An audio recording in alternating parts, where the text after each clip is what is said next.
সূরা আন-নাহলের 35 নম্বর আয়াত থেকে 42 নম্বর আয়াত পর্যন্ত। أعوذ بالله من الشيطان الرجيم بسم الله الرحمن الرحيم وقال الذين أشركوا لو شاء الله ما عبدنا من دونه من شيء نحن ولا آباؤنا ولا حرمنا من دونه من شيء كذلك فعل الذين من قبلهم فهل على الرسل إلا البلاغ المبين ولقد بعثنا في كل أمة رسولا أن اعبدوا الله واجتنبوا الطاغوت فمنهم من هدى الله ومنهم من حقت عليه الضلالة فسيروا في الأرض فانظروا كيف كان عاقبة المكذبين إن تحرص على هداهم فإن الله لا يهدي من يضل وما لهم من ناصرين وأقسموا بالله جهد أيمانهم لا يبعث الله من يموت بلى وعدا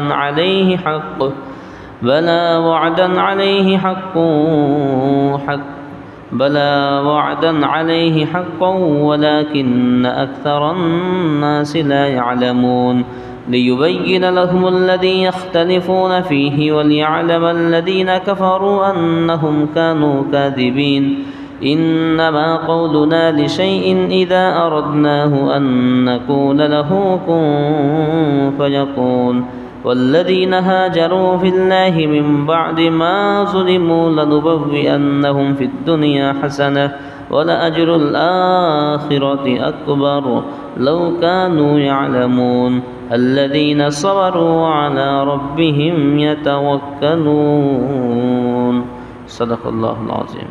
বলা হচ্ছে যে وقال الذين أشركوا لو شاء الله ما عبدنا, মুশরিকরা বলবে, কিয়ামতের দিন মুশরিকরা বলবে যে আল্লাহ যদি চাইতেন তাহলে তো আমরা মুশরিক হতাম না, আমরা তো আল্লাহ ছাড়া অন্য কারোর ইবাদত করতাম না, কারণ আল্লাহ তো সব কিছু করতে পারেন। আল্লাহ যদি চাইতেন তাহলে আমরা তো মুসলমান হতাম, আমরা মুশরিক হতাম না, তাকে ছাড়া অন্য কারোর ইবাদত আমরা করতাম না। নাহনু ওয়ালা আবাউনা, আমরা এবং আমাদের পিতৃপুরুষগণ, অর্থাৎ আমরাও মুশরিক হতাম না, আমাদের পিতা আমাদের দাদারাও মুশরিক হতেন না যদি আল্লাহ চাইতেন। ওয়ালা হাররামনা মিন দুনিহি মিন শাই, এবং আল্লাহর হুকুম ছাড়া আমরা কোনো কিছুকেই হারাম করে নিতাম না যদি আল্লাহ চাইতেন। আল্লাহ যা চাই পৃথিবীতে তাই তো হয়, সুতরাং আল্লাহ যদি চাইতেন তারা মুশরিক হতো না, তারাও মুসলমান হতো। যেমন আল্লাহ যদি চাইতেন আমাদেরকে মুসলমান ঘরের জন্ম না দিয়ে কোনো হিন্দু বৌদ্ধ খ্রিস্টান ঘরেও জন্ম দিতে পারতেন, তো সবই আল্লাহর উপর, আল্লাহর ইচ্ছার উপর। তো এই কথা মুশরিকরা বলবে যে আল্লাহ যদি চাইতেন তাহলে আমরাও মুশরিক হতাম না, আমরা মুসলমান হতাম।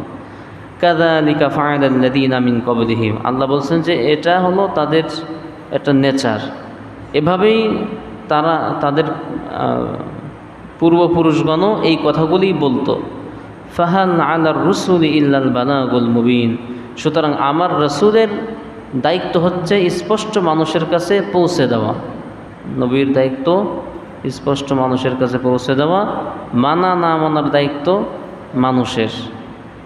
ওয়ালাকাদ বাআসনা ফি কুল্লি উম্মাতির রাসূলা, আল্লাহ বলছেন যে অবশ্যই আমি প্রত্যেক জামানায় প্রত্যেক উম্মতের জন্যই আমি নবী প্রেরণ করেছি, রাসূল প্রেরণ করেছি। পৃথিবীর এমন কোনো সময় অতিবাহিত হয় নাই যেই সময়ে কোনো না কোনো নবী কোনো রাসূল ছিলেন না। শুধুমাত্র হযরত ঈসা আলাইহিস সালাম তিনার আসমানে উঠে যাওয়ার পর থেকে নিয়ে আপনার সুদীর্ঘ 500 বছর 570 বছর, এই 570 বছর কোনো নবী ছিলেন না। 570 বছর পরে এই 12ই রবিউল আউয়াল এই দিনে নবী করিম সাল্লাল্লাহু আলাইহি সাল্লামের জন্ম হয়। তো ঈসা আলাইহিস সালাম থেকে নিয়ে আমাদের নবীর পর্যন্ত এই যে দীর্ঘ 570 বছর, এই 570 বছরে কোনো নবী ছিলেন না। এই সময় ইব্রাহিম নবীর অনুসরণ করা হতো, মিল্লাত আবি মানে ইব্রাহিম নবীর ধর্মের অনুসারী ছিল, ঈসা নবীর ধর্মের অনুসারী ছিল। তো আল্লাহ বলছেন যে আমি প্রত্যেক যুগেই প্রত্যেক উম্মতের জন্য নবী রাসূল পাঠিয়েছি। আনি আবুদুল্লাহ ওয়াজতানিবুত তাগুত। নবীদেরকে কি নির্দেশ দেওয়া হয়েছিল? যে আপনারা আল্লাহর ইবাদত করবেন এবং তাগুতকে বর্জন করবেন। আল্লাহর এগেনিস্টে যারা আছে সেই সকল খোদাদেরকে আপনারা বর্জন করবেন, এক আল্লাহর ইবাদত করবেন, এই নির্দেশ ছিল নবীদের প্রতি। ফামিনহুম মান হাদাল্লাহ, তাদের মধ্যে কতককে আল্লাহ তাআলা হেদায়েত দান করেছেন।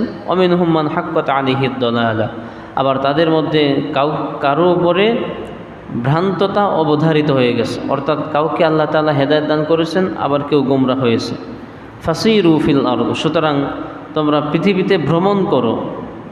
ফাংজুরু কাইফা কানা আকিবাতুল মুকাজ্জিবিন, আর লক্ষ্য করো যে পৃথিবীতে যারা মিথ্যাবাদী ছিল তাদের পরিণাম কত ভয়ানক হয়েছে। পৃথিবীতে যারা নবীদেরকে মিথ্যা বলেছে, রাসূলদেরকে মিথ্যা বলেছে, আল্লাহকে অবিশ্বাস করেছে, মিথ্যা বলেছে, এই সকল পাপিষ্ঠদের পরিণাম কত ভয়ঙ্কর হয়েছে সেগুলি তোমরা লক্ষ্য করো। ইং তাহরিস আলা হুদাহুম, এখন নবীকে ইন্টিগ্রেট করে আল্লাহ তাআলা বলছেন যে হে রাসূল, আপনি যদি খুব বেশি লালায়িত হন, খুব বেশি চান যে তারা হেদায়েত প্রাপ্ত হোক, আবু তালেব আপনার চাচা, আপনি চাচ্ছেন যে সে হেদায়েত প্রাপ্ত হোক, আবু জেহেল তারা আপনার প্রতিবেশী, এভাবে আপনার যারা নিকটস্থ আত্মীয় স্বজন রয়েছে যারা আপনার বিরোধিতা করে, আপনি চাচ্ছেন যে তারা হেদায়েত পাক, এটা আপনার অন্তর চাচ্ছে।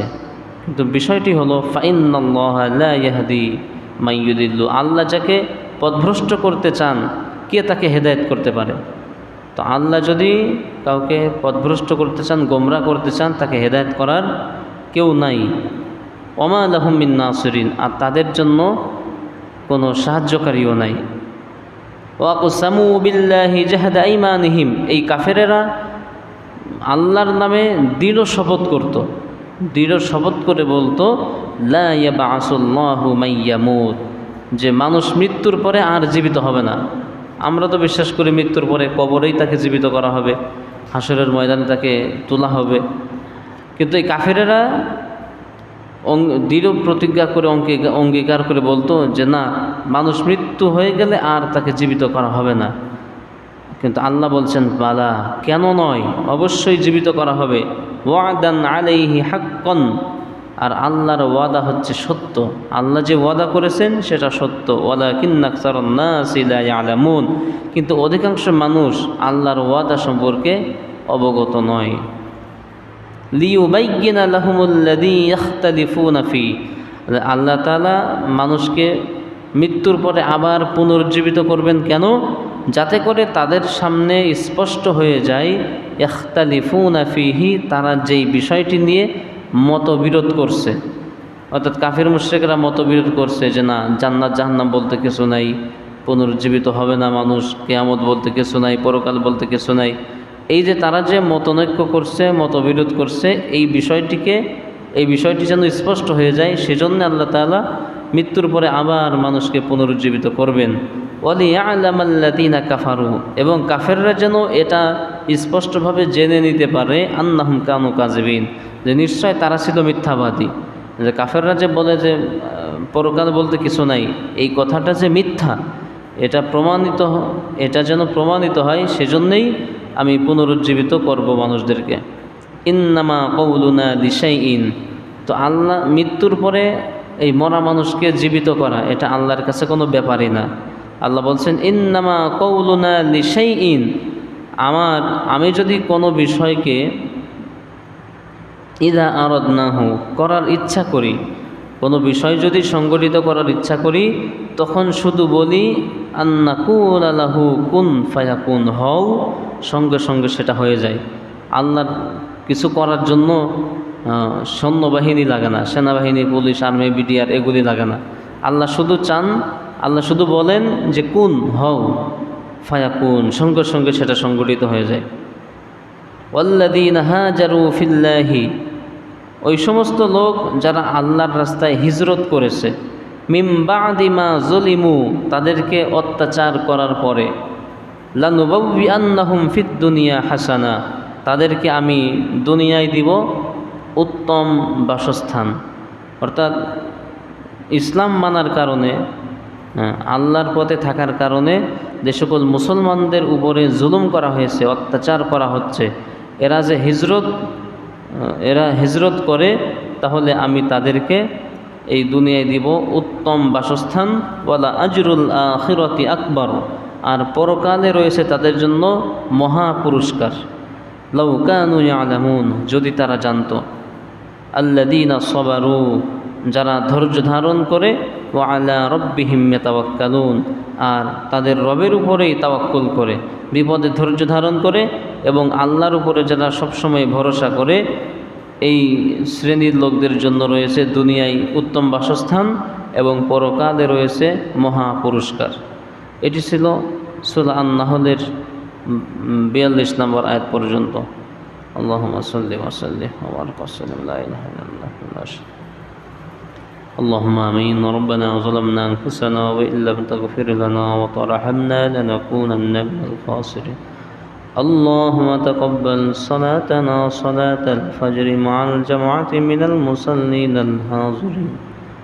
سبحان ربك رب العزة عما يصفون وسلام على المرسلين برحمتك يا أرحم الراحمين.